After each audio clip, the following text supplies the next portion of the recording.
this pressure pain on it. You do Uh-huh. the normal deficiency or excess or treatment for that. Yes, if liver 14, yeah, so, liver 14 means two different things for me. One is the true liver 14, Yeah, on the ribs, and yeah, I call under the ribs also liver 14. So if you're asking if it's either one, basically I'm assuming it represents liver, and then I'm looking, is it excess or deficiency? And then it's possible that it's neither. It does happen, but yeah. So I think what you're asking is the different. If liver 14 as the point, the official point yeah, liver 14, if I treat it the same as under the ribs, the yeah. answer is yes. Okay, yeah, okay, That is yeah, that the answer? Is that what yeah. the It was question? yes, it was. There was like a patient. Was very tender there, and Hmm. also had nothing under the ribs, but just at liver 14, and then it was liver 2 pressure pain as well. So I did 4 and 8, Hmm. but it didn't appear to have much effect on liver 14. I think if I recall, we talked about that before. It did a bit less, yeah. Um, so okay, so here's the story. The liver 14 generally tends to be less common than under the ribs. And especially it's less common if it's a standalone, in other words, it doesn't, not standalone in the whole body, but standalone, it doesn't come with under the ribs. It's common for it to happen with the ribs. It's common for the ribs to happen without liver 14. It's not common for liver 14 to happen totally without under the ribs. That's kind of rare. So it's possible, I can't remember because I must have had more information last time, because we just started the discussion, so there's not much information at this point. But um, liver 14 itself could be a because it's between two ribs.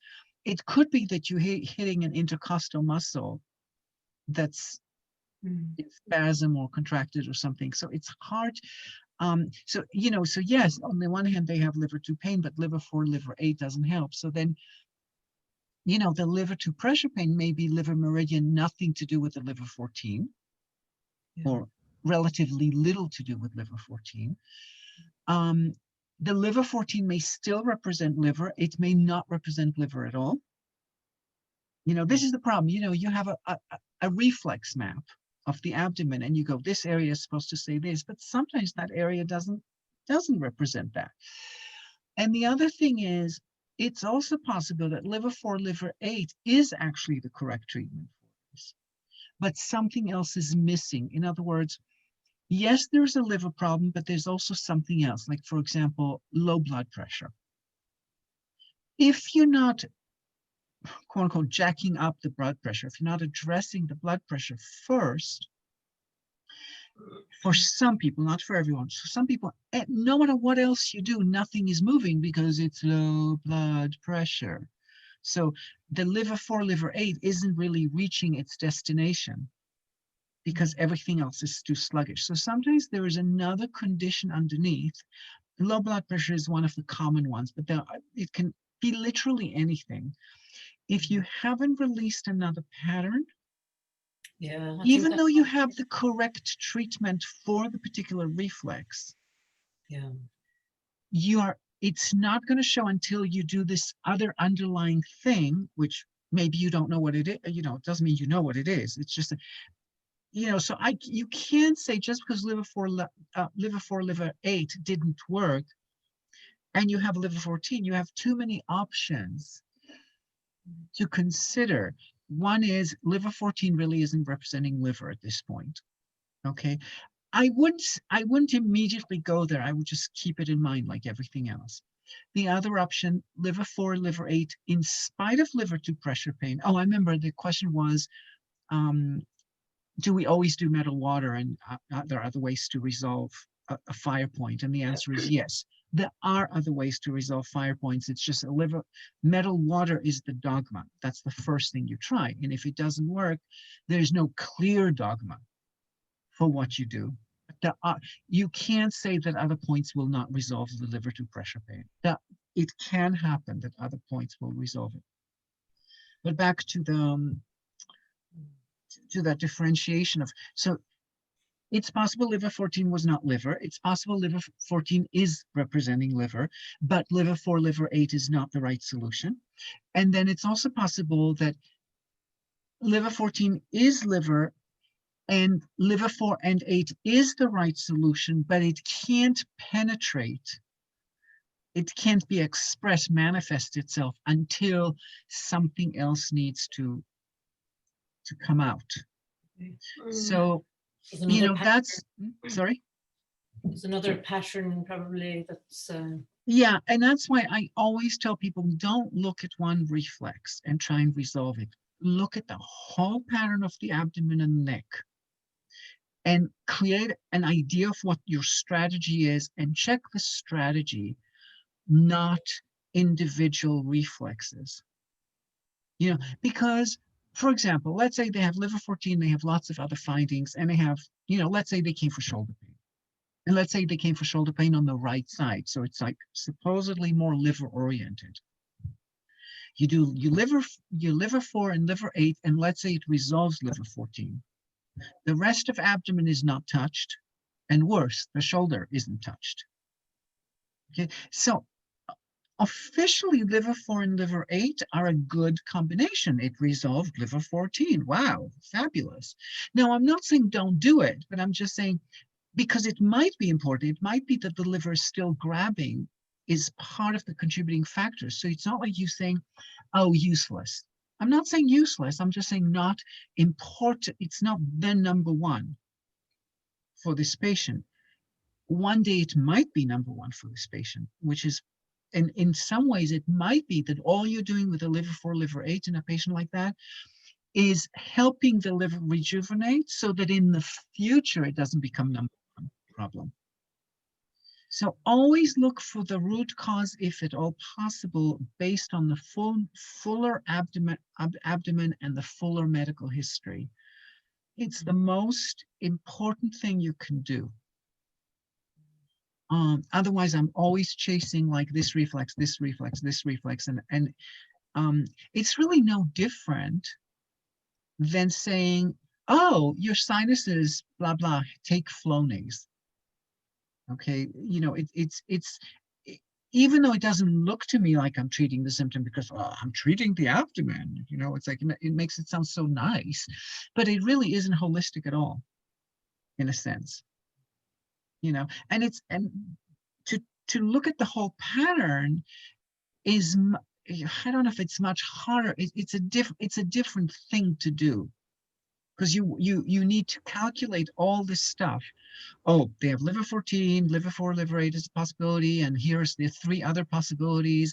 You need to keep all that sort of in the background while you're doing your strategy, and then you start testing it out. So does that make sense? It does, yeah. I think it was just that having taken in what I was considering the route, cleared mostly everything except that, you know. Okay, so clearing so just because your abdomen has been cleared, see, this is another, well, the most important thing is not whether liver 14 stayed or not. Like, who the hell cares?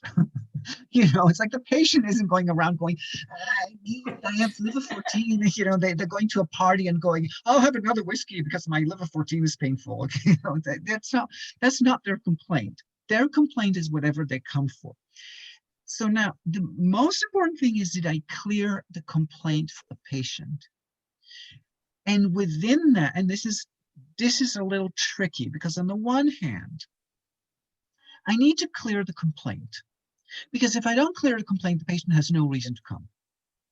I also want to clear the complaint in a way that prevents the complaint from coming back, unless I just want them to keep coming and paying me, you know, but, you know, assuming I actually want them to get better and not have it recur.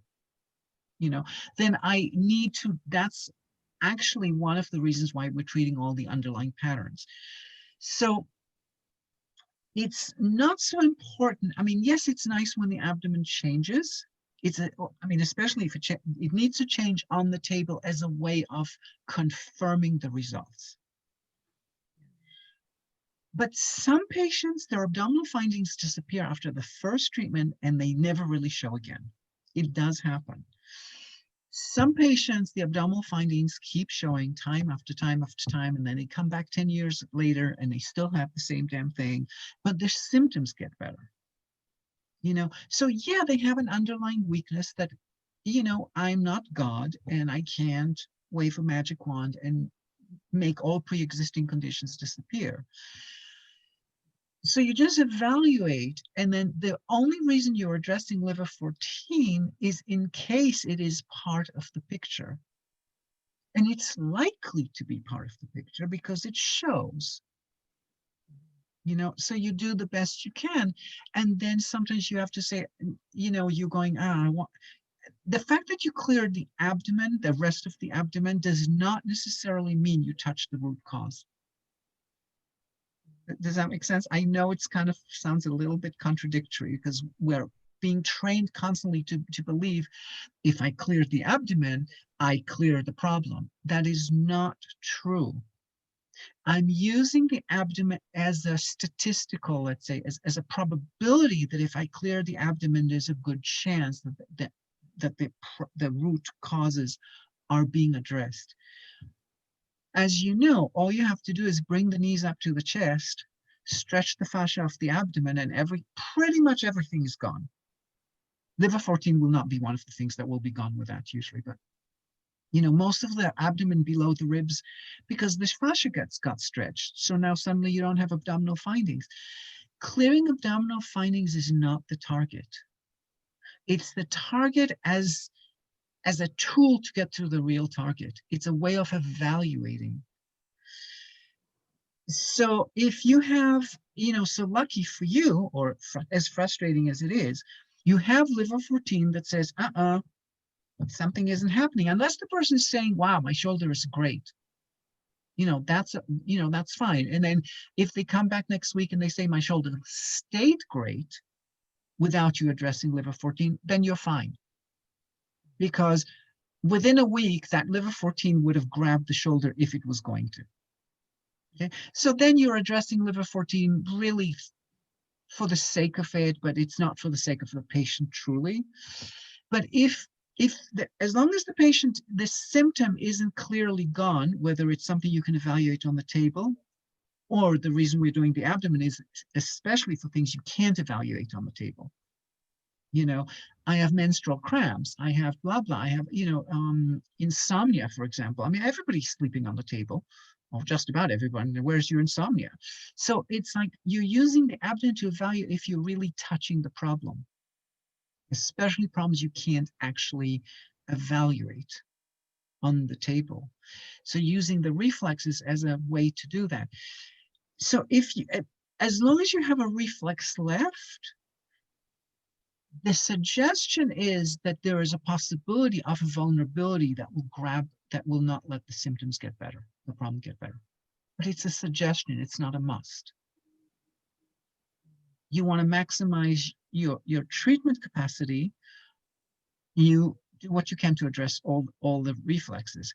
So again, you think I addressed everything else. I think to myself, I addressed the root, but liver 14 stays.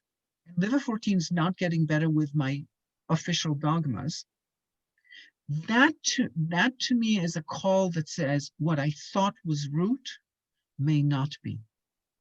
It suggests that I went in a slightly misleading route. And I may want to find another root cause and see if a different strategy or adding a strategy or whatever will make a big difference.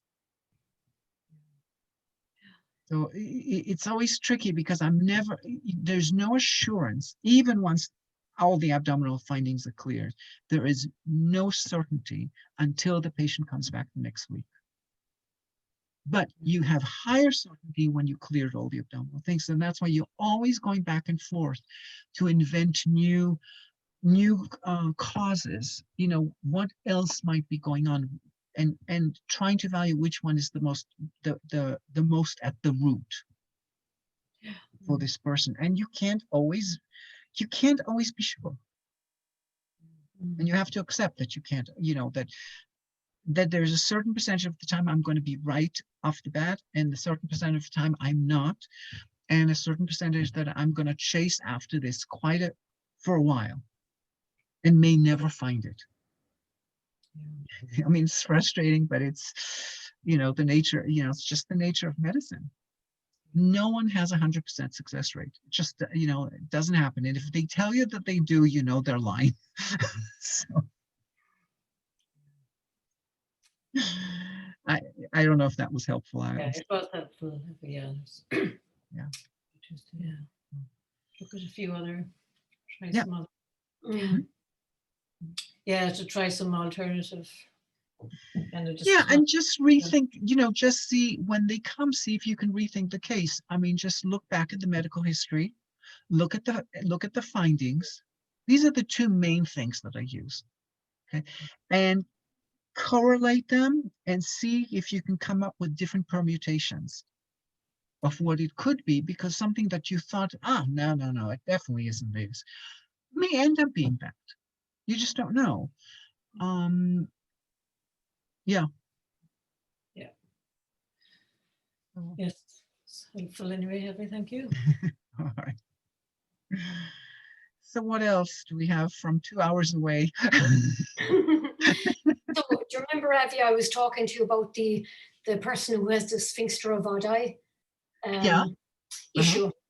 And I know when I was talking to you, I probably hadn't all the information gathered, but we had talked about the spasm of the common bile duct, but really she's more a sphincter of Oddi issue.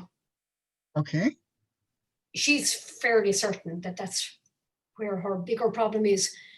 So she talks a lot about, she's a herbalist, so she'd have a certain amount of information, but she feels the vagus nerve is part of the big problem for her.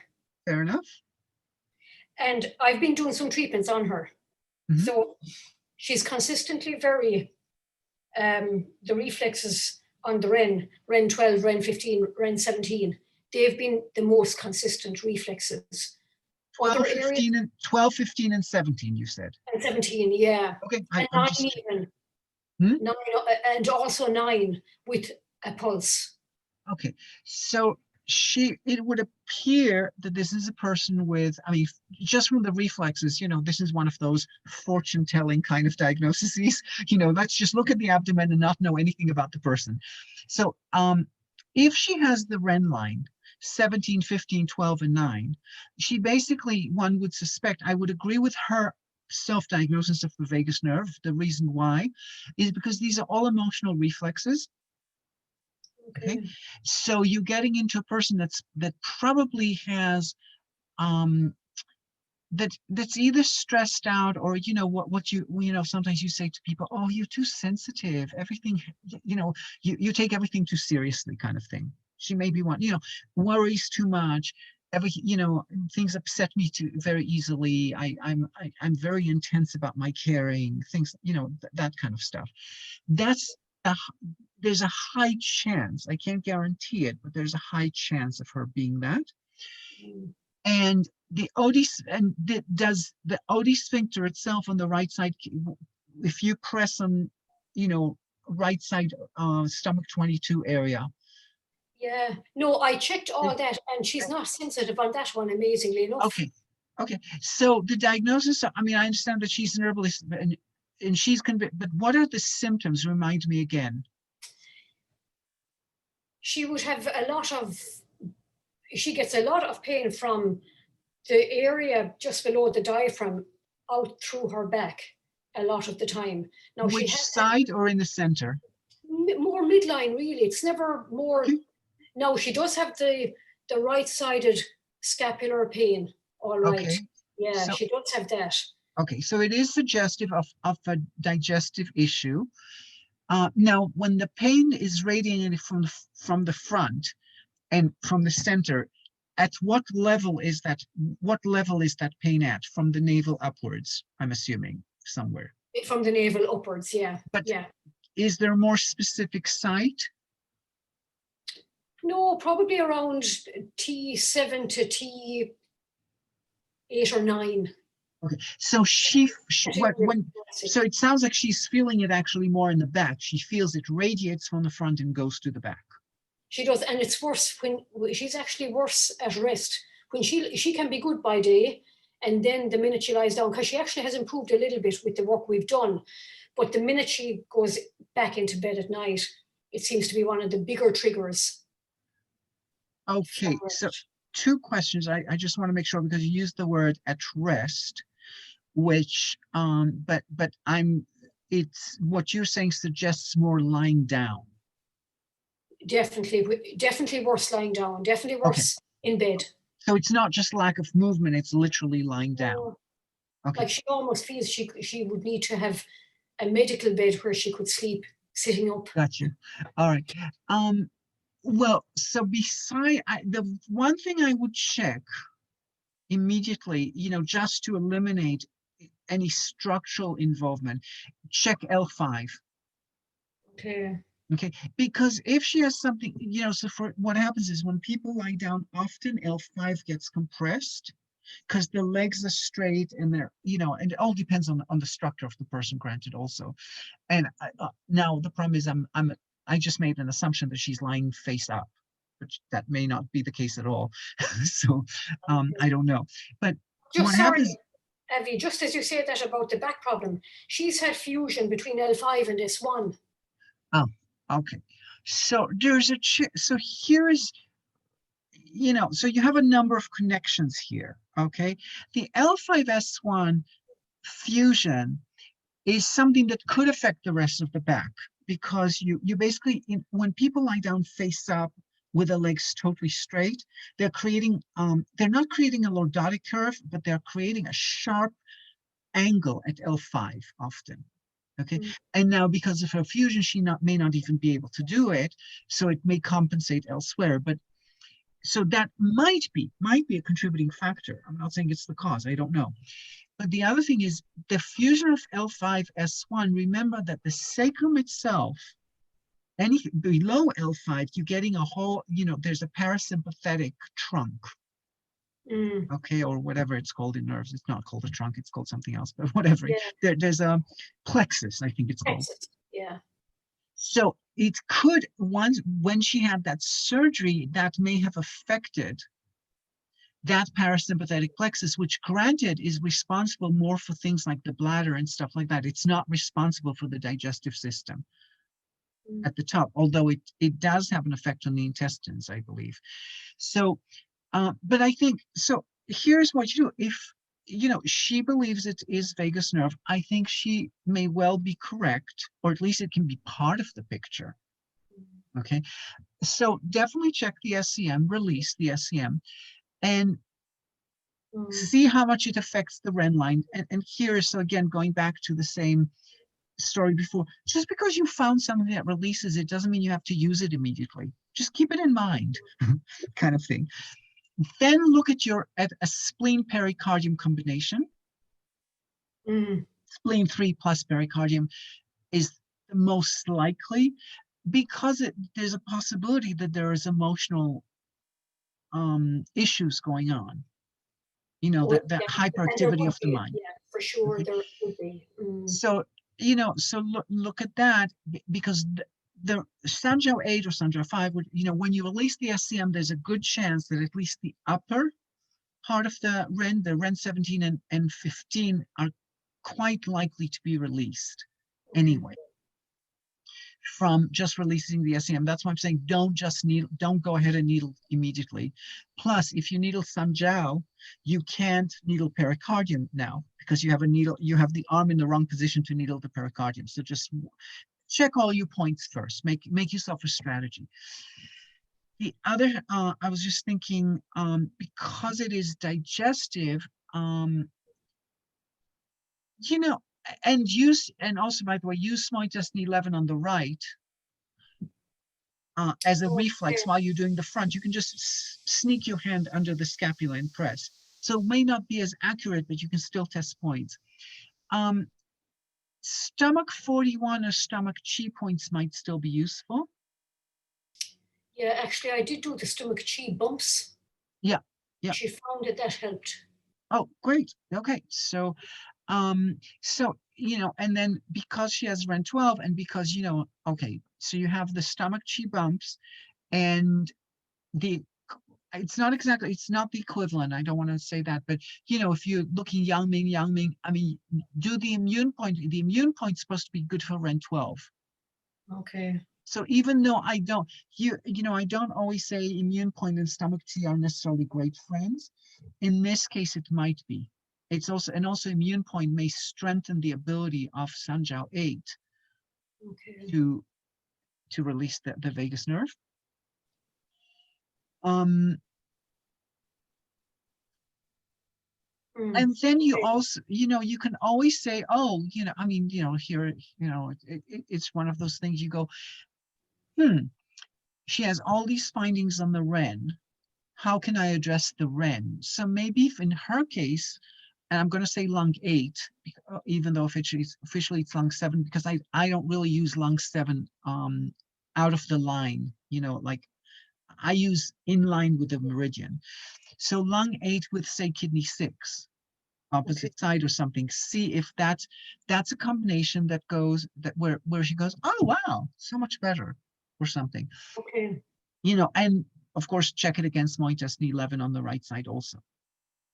So generally I would, you know, I'm much more likely to use lung 8 on the left and kidney 6 on the right. Is that the, Okay. the yin chow? This will be similar to, yeah, doing chow chow. Because, you know, but I'm just, now if it happens to be that she has Ren, that Sanjiao 5 is the point that works really well for her, then might as well add on the right side, I mean on the left side, gallbladder 41. Because it's like, okay, let's just cover the whole thing. But I would just, you know, I'm just looking at the yin chow line as opposed to the yang chow line at this point, just to see. And plus, I don't know if you have iron pumping cords. Yes, I do. Yeah. Okay, if you do, and you find that lung 8 or lung 7 does a really good job, I would just, you can either needle and put the iron pumping cords on it. So the clip is, the red clip is always on the left side. So it's left lung 8 or lung 7 officially, red, and the black goes to kidney 6. I'm sorry, and the Sanjiao was wrong because it's actually small intestine and bladder. I totally screwed that up.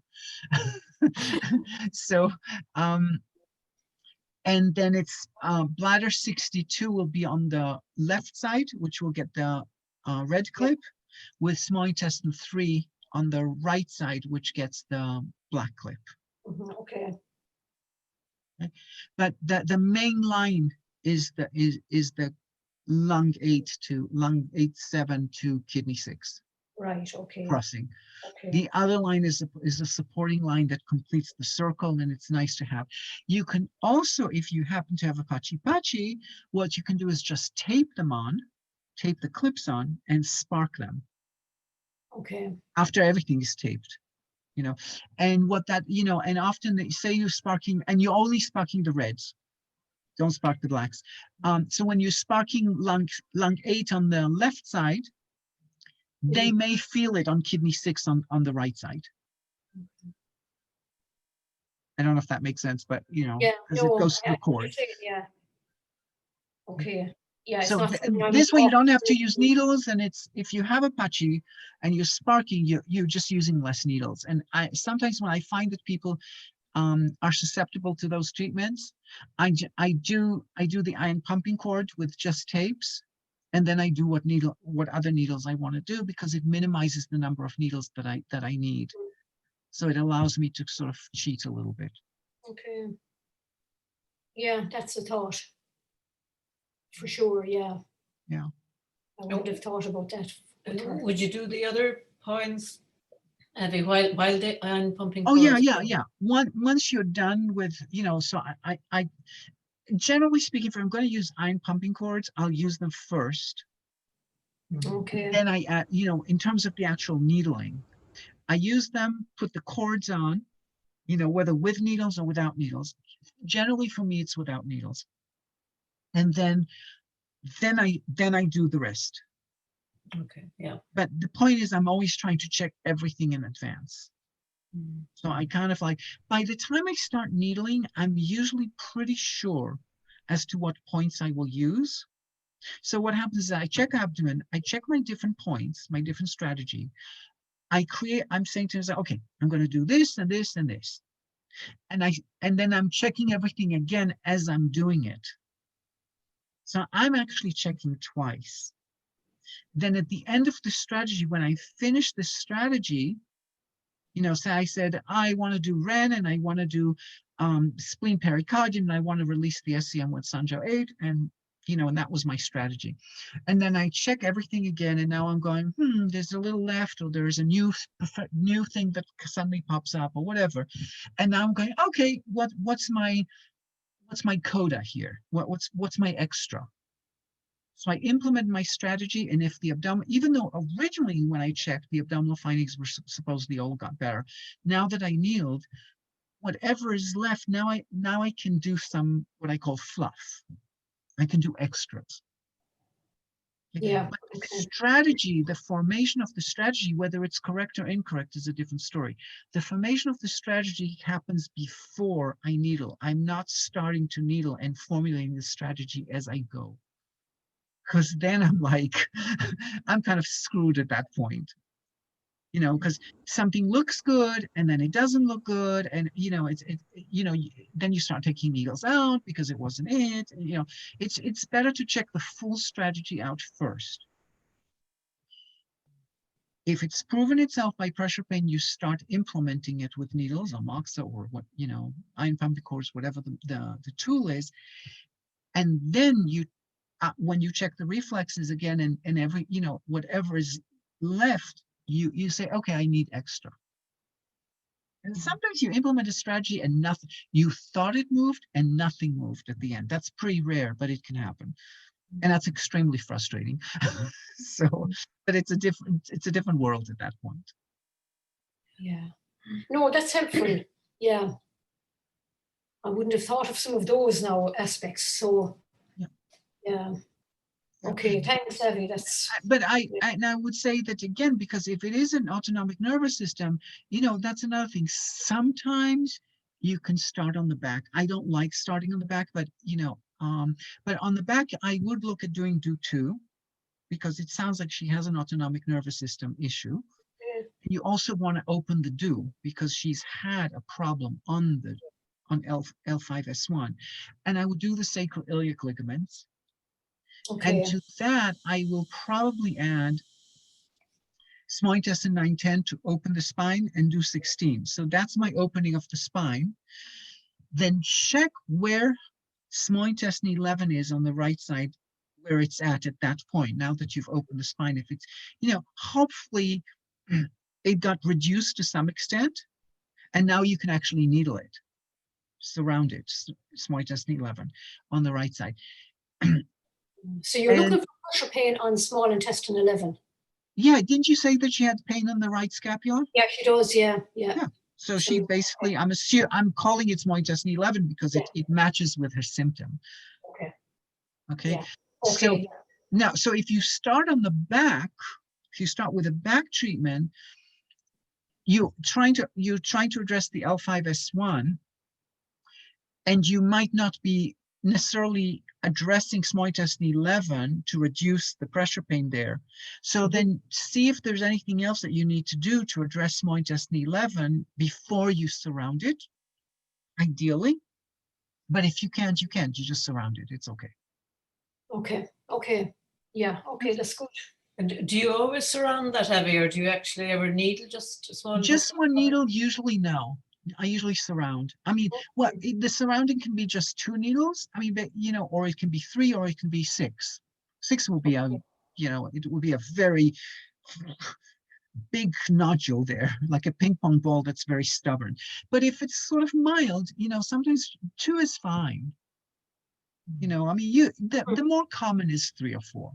I mean, the sort of standard. The problem with one needle is, what are you going to do? Go in the middle? Because it's always like a round thing. It's always, it can be of different sizes. So what do? Do you go into the center of it? But if you have 2, one from each edge, even though the other 2, I mean, nobody says how many edges there are to a circle. Right. So it's not like there has to be 4 from one from each cardinal direction or something. But 2, you kind of like, it's like you're squeezing it, you're influencing it from both sides. So my sense is 2 is kind of the minimal. Yeah, okay. Yeah, makes sense. Yeah. All right. Yeah, thanks, Abby. You're welcome. Anything else? No, not really. That was kind of she's my challenge at the moment. She's your challenge. Okay. I will say it's often very hard to treat other practitioners. They take a lot of charge, and it sounds like this person does. You're right. Which basically disarms your ability to make your own judgments on it. So it's always difficult. So be very gentle about it. Don't allow for the fact that it's just how it is. Sure. Sure. It's not solely that it's her fault, but you can't take it on too strongly. Sure. Yeah. True. Because true. it's not a normal patient. Yeah. Yeah, you're right. Yeah. Okay, very good. And would you think it's a good strategy, Abby, to have normally, like if there is a particular area that's very painful, say on the back, is it a good strategy to moxa instead of needling if you just really can't, It depends. I mean, if it is their pain area, so for example, if you're asking me, in the case of this woman, the herbalist, should I needle, or if I can needle T7, T8, T9, which is her spot, would I moxa? My answer would be, in this case, because it's her complaint, it's not that I found an area that's painful. If that's the case, yes, I can moxa. Although sometimes moxa isn't so good because it's almost like let's say it's inflammatory. You're bringing too much into the area. You're almost creating more inflammation. It's not about the heat. It's about in some ways it's the same as needling, but at least it's not. I'm not penetrating the skin, so I feel a little more comfortable. If I wanted to do something on that area, I would look at giving it some support in some other manner. For example, so I would give it support, let's say from T12. I could needle T12. That's far enough away, hopefully, that but the other thing that what I could do is you could, for example, if you really feel I want to do something local, cups for me would be a last resort on it. Okay, cupping it. Yeah. Sorry, I didn't catch what you said. Yeah, cupping. Cupping or gua sha would be pretty much a last resort. I mean, mostly it's a political statement for me that not to use it as a last resort because, well, primitive Chinese, blah, blah, blah, blah, blah. But listen, it works, so who cares? So, that's not, but, it's not as elegant. It's not, whatever. So it does tend to be a slightly more last resort for me. But one thing that sometimes that, I would do in a case like this is if you have kinesio tape, you just cut a strip, stretch it a little bit, and rub it on there, and just to give the fascia a little extra support. You never know what will happen. So as you're doing the rest of the treatment, trying to affect it from remotely, you're also opening it up a little bit, allowing things to happen. I mean, the same as the idea for me with cupping. This is not a situation, if she has I might do a little bit of cupping and just move the cup very slightly just to get something moving and loosening. I wouldn't like get a cup and really suck the hell out of it. At least not at the beginning. I mean, every patient is different. Some patients don't get better unless you knock them over on the head. You know, you gotta, no, some patients, I have pain here. I want the thickest needle you've ever gotten, and I want it right there in the pain. You know, and they won't get better until you do it. It's kind of amazing. It's like, wow, you know. So sometimes you have to go with that. But generally speaking, I don't needle into pain, and I try and address it in some other manner. Moxa, it really depends. Would I moxa an area that's in pain? It's not as bad for me, quote unquote, as putting a needle in an area of pain, even though I recognize that you can put a needle in an area of pain and it gets you great results. I'm not saying that it's never an option. Sure. Okay, So, thank you. you're welcome. So, anything else? Not really, no, nothing else with that now. Evie, no. Not I. Okay, that's okay. I'm just asking. Mhm. Thank All you, right. Avi. Well, enjoy your Christmas shopping wherever you do it, online or nowhere. Or Or not at all. yes, exactly. I think that's the best, personally. Mhm.